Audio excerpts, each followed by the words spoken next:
Hi everyone. ये हम संसद का टॉपिक कर रहे थे, जिसमें ड्यू टू स्टोरेज इशू की वजह से ये वीडियो थोड़ी ही बन पाई थी।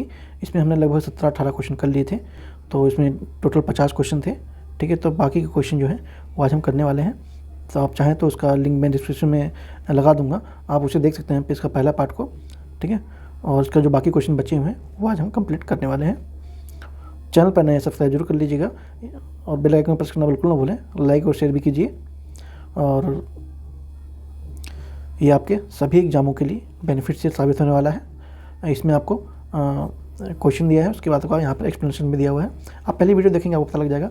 और ऐसे ही प्रैक्टिस सेट भी चल रहा है इस चैनल पे हर सब्जेक्ट का, आप चाहें तो देख सकते हैं और अपने एग्जाम की तैयारी को एक अच्छा मोमेंट दे सकते हैं। एनीवे शुरू करते हैं, और डिस्क्रिप्शन में लिंक दे दूँगा जो उसका पहला पार्ट था, जहाँ तक ये 17 क्वेश्चन कंप्लीट कर लिए थे, है ना। चलिए शुरू करते हैं। राज्यसभा का उपसभापति किसे चुना जाता है? किसी भी व्यक्ति जो राज्यसभा का सदस्य चुने जाने के पात्र हो, या फिर किसी व्यक्ति जो उस समय का राज्यसभा का सदस्य हो, या किसी भी सदस्य को, या राष्ट्रपति द्वारा राज्यसभा में मनोनीत व्यक्ति को। ठीक है, तो इसका आंसर क्या है? बी है। किसी व्यक्ति को उस समय का जब राज्यसभा का सदस्य उसे चुना जा सकता है उपसभापति के रूप में। संविधान के अनुच्छेद 89(2) के अनुसार राज्यसभा यथाशीघ्र अपने किसी व्यक्ति को उपसभापति चुनेगी, और उपसभापति का पद रिक्त हो तो राज्यसभा किसी भी अन्य सदस्य को उपसभापति चुन सकता है। ठीक है, वो अपने व्यक्ति को चुनेंगे, अगर खाली नहीं होता है उसमें तो फिर वो किसी और को चुन सकते हैं। नेक्स्ट क्वेश्चन, केंद्रीय विधानमंडल का अध्यक्ष बनने से पहले भारतीय कौन थे?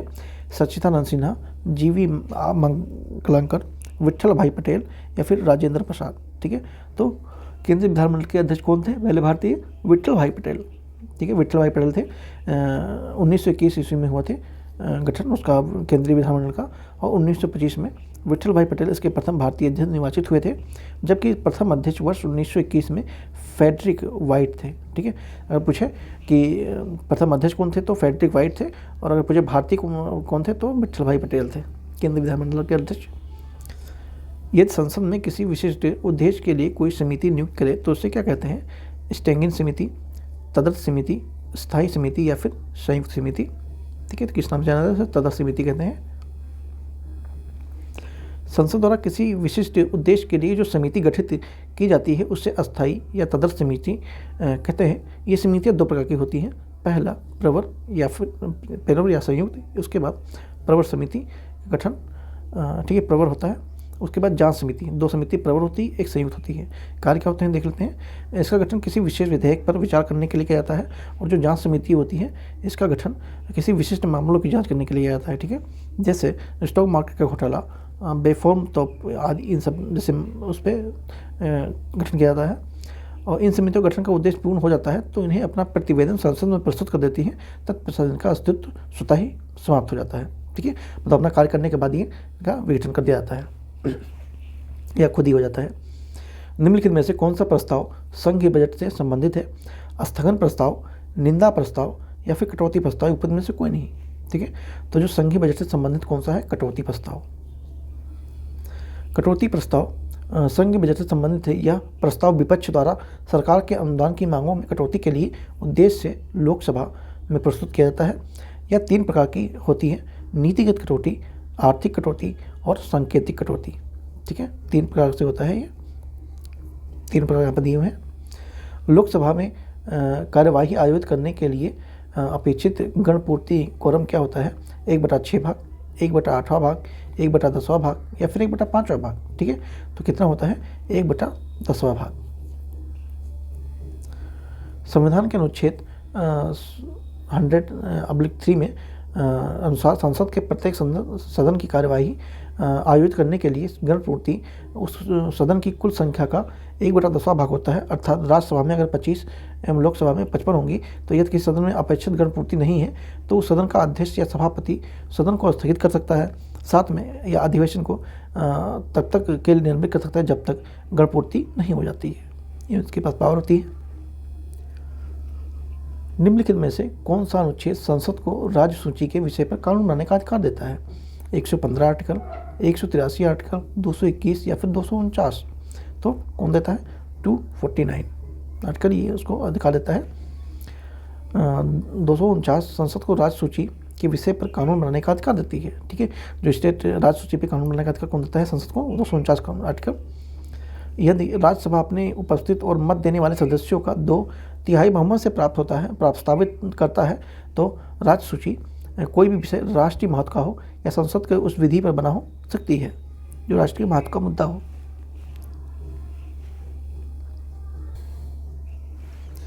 भारत की संसदीय शासन व्यवस्था में 2 अस्थायी सदनों का नाम बताना है। राज्यसभा, राज्यसभा की विधानसभाएं, लोकसभा या राज्यों की विधानसभा, राज्यसभा और राज्यों की विधानसभाएं, या फिर लोकसभा और राज्य विधानसभाएं। ठीक है, तो इसका आंसर क्या हो जाएगा? डी हो जाएगा, लोकसभा और राज्यसभा की विधानसभाएं। ये अस्थायी सदनों का है। भारत में शासन व्यवस्था में 2 अस्थायी सदनों के नाम लोकसभा और विधानसभा हैं। भारत की संसदीय शासन व्यवस्था ब्रिटेन से ली गई थी और यह केंद्र और राज्यों पर दोनों पर समान रूप से लागू होता है। मंत्रिपरिषद केंद्र में लोकसभा एवं राज्यसभा विधानसभा के प्रति सामूहिक रूप से उत्तरदायी होते हैं।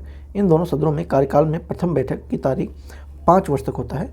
5 वर्ष के अवधि समाप्त होते ही लोकसभा एवं विधानसभा को भंग कर दिया जाता है, जबकि राज्यसभा और विधान परिषद के सदन अस्थायी सदन होते हैं। ठीक है, तो सबको 5 वर्ष के बाद भंग कर दिया जाता है, लेकिन जो राज्यसभा और विधानसभा है इसको बाद में भी रखा जाता है।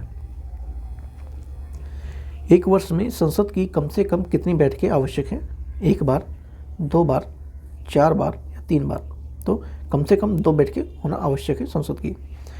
संविधान के अनुच्छेद 85 के तहत राष्ट्रपति संसद के दोनों सदनों को अधिवेशित करेगा, किंतु उसके एक सत्र की अंतिम बैठक तथा अगले सत्र की प्रथम बैठक के बीच 6 माह से अधिक का अंतराल नहीं होना चाहिए। ठीक है, 6 माह में एक बैठक होना आवश्यक है, अर्थात एक वर्ष में कम से कम 2 सत्रों का आयोजन किया जाना आवश्यक है। भारत की संसदीय परंपरा में एक वर्ष में सामान्यतः 3 सत्रों का आयोजन किया जाता है, जो निम्नलिखित हैं: बजट सत्र, मानसून सत्र और शीतकालीन सत्र। ठीक है, बजट सत्र आपका फरवरी से लेकर मई तक होता है, मानसून सत्र आपका जुलाई से लेकर सितंबर तक होता है और शीतकालीन नवंबर से दिसंबर। भारत में किसकी स्वीकृति के बिना कोई भी सरकारी व्यय नहीं किया जा सकता? संसद के, प्रधानमंत्री के, राष्ट्रपति के या फिर उच्चतम न्यायालय के? ठीक है, तो संसद के स्वीकृति के बिना कोई भी सरकारी व्यय नहीं किया जा सकता है। अनुमति के बिना कोई भी सरकारी व्यय नहीं किया जाता है। विनियोग विधेयक का उल्लेख अनुच्छेद 114(1) में किया गया है, जिसके अनुसार भारत की संचित निधि में से कोई धन संसद द्वारा विधि के प्राधिकारों के बिना नहीं निकाला जा सकता है। इसके लिए लोकसभा में एक विधेयक पारित किया जाता है, जिसमें लोकसभा द्वारा स्वीकृत अनुदानों की सभी मांगें तथा संचित निधि प्रभारित सम्मिलित होते हैं। करों और सरकारी कार्यों का निर्वाह केंद्र सरकार को प्राप्त संपूर्ण राजस्व निधि में रखा जाता है। भारत की आकस्मिक निधि, लोक लेखा निधि, भारत की संचित निधि या निरपेक्ष और अग्रिमी निधि। ठीक है, तो केंद्र सरकार के कार्यों का निर्वहन केंद्र सरकार को प्राप्त संपूर्ण राजस्व का किस निधि में रखा जाता है? तो किस में रखा जाता है? भारत की संचित निधि में रखा जाता है। कंसोलिडेटेड फंड ऑफ इंडिया का उल्लेख भारतीय संविधान के अनुच्छेद 166 के अंतर्गत किया गया है। आकस्मिक निधि एवं राज्यों के लिए धन का आवंटन के अतिरिक्त भारत सरकार का राजस्व या उसके द्वारा दिए गए करों आदि को जो भी धन प्राप्त होता है उसे संचित निधि बनेगी, जिसमें भारत की संचित निधि के नाम से जाना जाता है। विधि प्रतिधिकार के बिना संचित निधि से कोई धन नहीं निकाला जा सकता है। निम्नलिखित में से कौन सा एक कथन सत्य है? धन विधेयक राज्यसभा से प्रस्तावित किया जाता है। धन विधेयक संसद के दोनों सदनों के किसी में भी प्रस्तावित किया जा सकता है। धन विधेयक लोकसभा में प्रस्तावित नहीं किया जा सकता है। धन विधेयक केवल लोकसभा में प्रस्तावित किया जा सकता है। ठीक है, तो इसका आंसर क्या हो जाएगा? धन विधेयक केवल लोकसभा में ही प्रस्तावित किया जा सकता है। आर्टिकल 109(1) के अनुसार धन विधेयक मनी बिल राज्यसभा में प्रस्तावित नहीं किया जा सकता है। ठीक है, राज्यसभा में नहीं प्रस्तावित किया जा सकता है। धन विधेयक राष्ट्रपति की पूर्व अनुमति के पश्चात ही केवल लोकसभा के में प्रस्तावित किया जा सकता है। लोकसभा द्वारा धन विधेयक को पारित करने के पश्चात राज्यसभा को उसकी सिफारिशों के लिए भेजा जाता है। राज्यसभा विधेयकों की प्राप्ति की तारीख से 14 दिन की अवधि के अंदर अपनी सिफारिशों सहित यदि कोई है तो लोकसभा को लौटा देती है। लोकसभा राज्यसभा की किसी एक अन्य सिफारिशों को स्वीकार या अस्वीकार कर सकती है। ठीक है, ध्यान रखेंगे 14 दिन की अवधि का टाइम मिलता है इसमें। आर्टिकल 109 के संविधान में दिया गया है धन विधेयक मनी बिल। संसद में अंतर्राष्ट्रीय संधियों में इसको भारत के किस भाग या संपूर्ण भारत में लागू करने के लिए कोई भी कानून बना सकता है? सभी राज्य की सहमति से, बहुसंख्य राज्यों की सहमति से, संबंधित राज्यों की सहमति से या बिना किसी राज्य की सहमति से। ठीक है, तो इसका क्या है, बिना किसी राज्य की सहमति से संसद कानून बना सकता है। आर्टिकल 253 के अंतर्गत संसद को यह अधिकार है कि वह किसी अन्य देश के संधि या करार अथवा किसी अंतर्राष्ट्रीय सम्मेलन, गठन, निकाय में किए गए किसी संधि या करार के कार्यान्वयन के लिए भारत को संपूर्ण राज्य क्षेत्र या उसके भाग के लिए बिना किसी सहमति के कोई भी विधि बना सकता है। संसदीय व्यवस्था में शून्यकाल किस देश की देन है? शून्यकाल कहाँ से लिया गया है? भारत से, अमेरिका से, ब्रिटेन से या स्विट्जरलैंड से। ठीक है, तो शून्यकाल भारत से संबंधित है। संसद दोनों सदनों का प्रश्नकाल में ठीक 12 बजे से होने के कारण शून्यकाल के नाम से जाना जाता है। इसमें कोई संसद बिना किसी पूर्व सूचना के लोक महत्व का कोई भी प्रश्न उठा सकता है। शून्यकाल को वर्ष 1962 में भारतीय संसदीय प्रक्रिया में शामिल किया गया था। ठीक है, 1962 में शामिल किया गया था शून्यकाल को। कब लगता है? 12 बजे के बाद से लगता है। निम्नलिखित में से कौन सा एक व्यय भारत की संचित निधि प्रभावित नहीं होता है? भारत का मुख्य न्यायाधीश का वेतन भत्ते, भारत के नियंत्रक और महालेखक परीक्षक के वेतन भत्ते, भारत के प्रधानमंत्री के वेतन भत्ते या फिर संघ लोक सेवा आयोग के अध्यक्ष का वेतन भत्ते। ठीक है, तो कौन सा एक भारत की संचित निधि पर भारित नहीं होता है? भारत के प्रधानमंत्री का वेतन और भत्ता। आर्टिकल 112/3 के अनुसार भारत की निधि पर भारित व्यय होगा राष्ट्रपति, राज्यसभा के सभापति, उपसभापति, लोकसभा के अध्यक्ष, उपाध्यक्ष, उच्चतम न्यायालय के न्यायाधीश एवं भारत के नियंत्रक एवं महालेखक परीक्षक के वेतन भत्ते, जबकि भारत के प्रधानमंत्री के वेतन एवं भत्ते का संसद विधि द्वारा निर्धारित करती है। लोकसभा का पहला आम चुनाव कब हुआ था? 1949 में, 1952 में या 1950 में या फिर 1954 में। ठीक है, तो लोकसभा का पहला चुनाव कब हुआ था? आम चुनाव 1952 में होता है। कमेंट बताएंगे उस समय किस किस के बीच हुआ था। लोकसभा का प्रथम आम चुनाव 25 अक्टूबर 1951 को से 2 फरवरी 1952 तक लगभग 4 महीने तक चलता है। इसमें से 489 स्थानों के लिए चुने गए GV मंगलवार को लोकसभा के प्रथम अध्यक्ष बने थे। ठीक है, कब से चलता है? लगभग 4 महीने चलता है। जो पहला आम चुनाव था वो 4 महीने चला था। इंपॉर्टेंट है, ये एक फैक्ट है, ध्यान रखेंगे। आ सकता है पहला आम चुनाव कितने महीने तक चला था? 4 महीने तक चला था। प्रोटेम स्पीकर समानता किसे नियुक्त किया जाता है? पिछली लोकसभा के अध्यक्ष को, पिछली लोकसभा के उपाध्यक्ष को, या नवनिर्वाचित लोकसभा के वरिष्ठ सदस्यों में से किसी एक को, या फिर पिछली लोकसभा के विपक्ष के नेता को। ठीक है, तो किसे चुना जाता है? प्रोटेम स्पीकर, तो नवनिर्वाचित लोकसभा के वरिष्ठ सदस्यों में से किसी एक को चुना जाता है। ठीक है, लोकसभा के वरिष्ठ किसी एक को राष्ट्रपति द्वारा नियुक्त किया जाता है। तत्पश्चात प्रोमोट स्पीकर के लोकसभा के सदस्यों को शपथ दिलाया जाता है और लोकसभा के सदस्यों से ही किसी एक के सदस्य को लोकसभा का अध्यक्ष भी चुन लिया जाता है। इसके पश्चात स्वतः ही प्रोटेम स्पीकर का पद समाप्त हो जाता है। ठीक है, चुनने के बाद समाप्त हो जाता है। संसद सदस्य बनाने हेतु न्यूनतम उम्र क्या है? 18 वर्ष, 21 वर्ष, 25 वर्ष या फिर 30 वर्ष। ठीक है, तो 25 वर्ष है न्यूनतम आयु, 25 ईयर। आर्टिकल 84 खा के अनुसार किसी व्यक्ति को संसद का सदस्य बनने के लिए न्यूनतम 25 वर्ष की आयु का होना अनिवार्य है। यदि वह संसद के निम्न सदन या लोकसभा का सदस्य बनता है तो राज्यसभा या उच्च सदन का सदस्य बनने के लिए उसे व्यक्ति को लगभग 30 वर्ष का होना चाहिए, कम से कम 30 वर्ष का होना चाहिए। ठीक है, लोकसभा में केंद्र शासित प्रदेशों के लिए कितनी सीटें आरक्षित होती हैं? 25 सीटें, 30 सीटें या फिर 20 सीटें या इनमें से कोई नहीं। ठीक है, तो 20 सीटें आरक्षित होती हैं। लोकसभा के केंद्र शासित प्रदेशों में 20 सीटें आरक्षित हैं, जिसमें से जम्मू कश्मीर के लिए 5 सीटें, लद्दाख 1, पुडुचेरी 1, दिल्ली 7, चंडीगढ़ 1, लक्षद्वीप 1, अंडमान और निकोबार 1, दादर नगर हवेली और दमन दीव 2 निर्धारित होती हैं। ठीक है, नेक्स्ट चलते हैं। निम्नलिखित में से विचार करना है।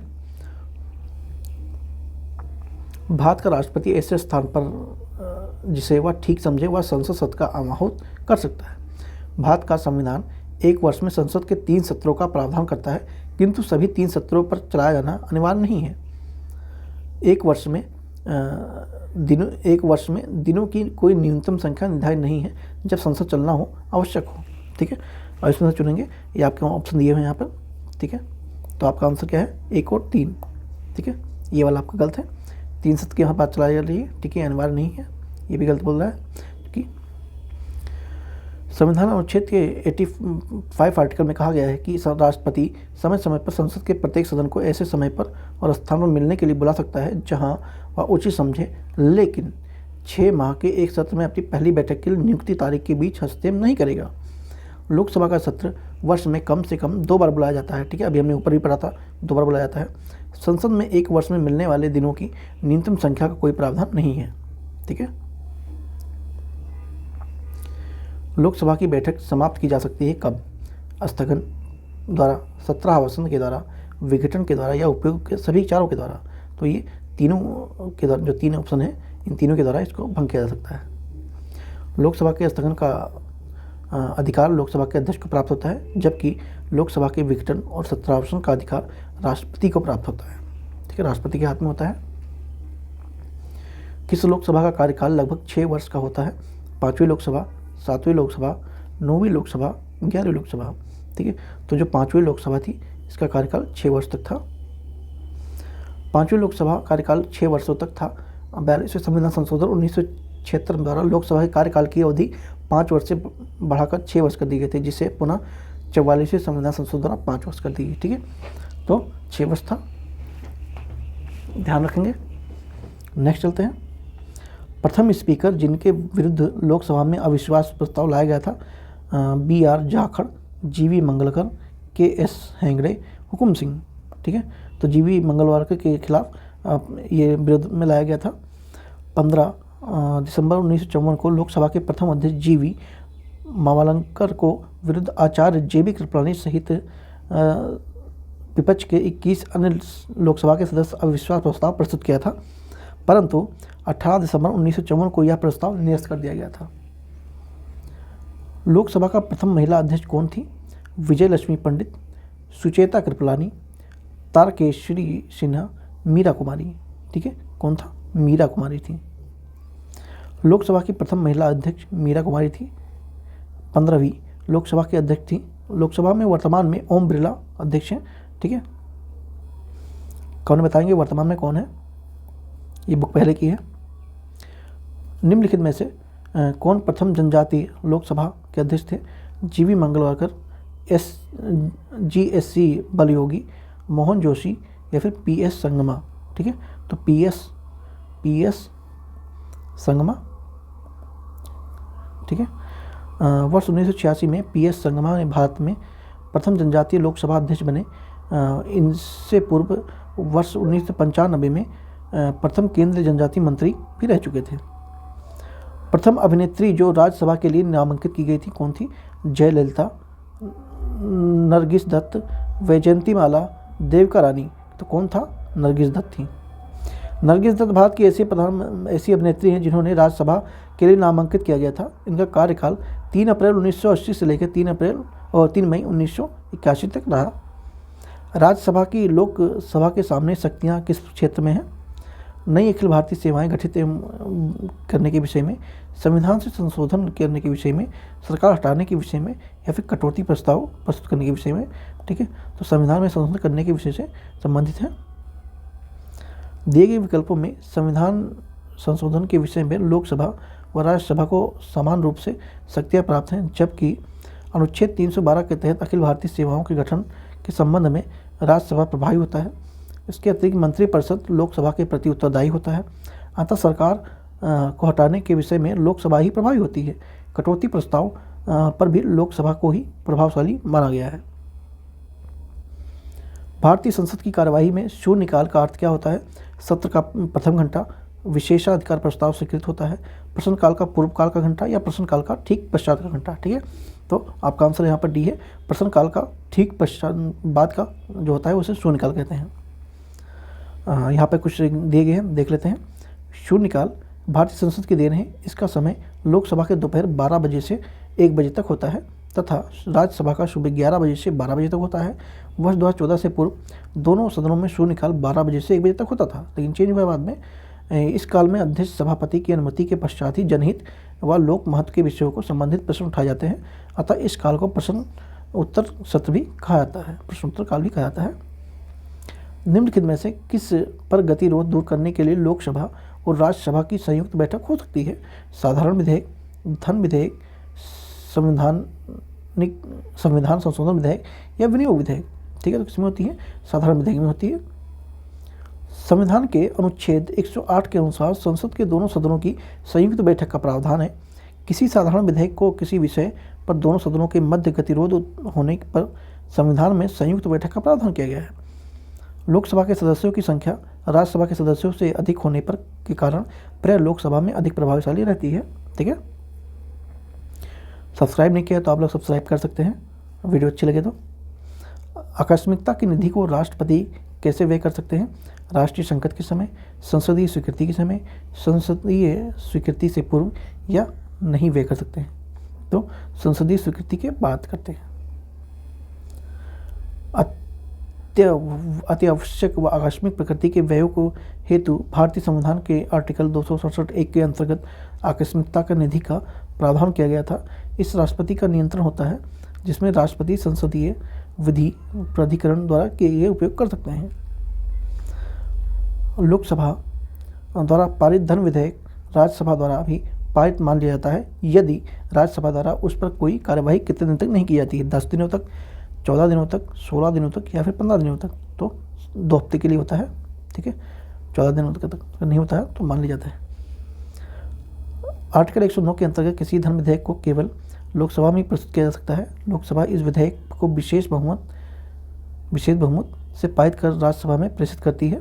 ठीक है, उपस्थित मत देने वाले सदस्यों के 213 बहुमत से होता है। राज्यसभा इस विधेयक को अधिकतम 14 दिनों तक रोक सकती है। राज्यसभा द्वारा विधेयकों को 14 दिनों के भीतर वापस न करने की स्थिति में स्वतः राज्यसभा से पारित मान लिया जाता है। निम्नलिखित में से प्रस्तावों को किसका संबंध संघीय बजट से है? निंदा प्रस्ताव, ध्यानाकर्षण प्रस्ताव, स्थगन प्रस्ताव या फिर कटौती प्रस्ताव। तो जो कटौती प्रस्ताव है उसका संबंध है संघीय बजट से है, जबकि निंदा प्रस्ताव, स्थगन प्रस्ताव, ध्यानाकर्षण प्रस्ताव का संबंध संसद की कार्यवाही से होता है। व्यय का अनुमान किस रूप से भारतीय संसद के समक्ष रखा जाता है?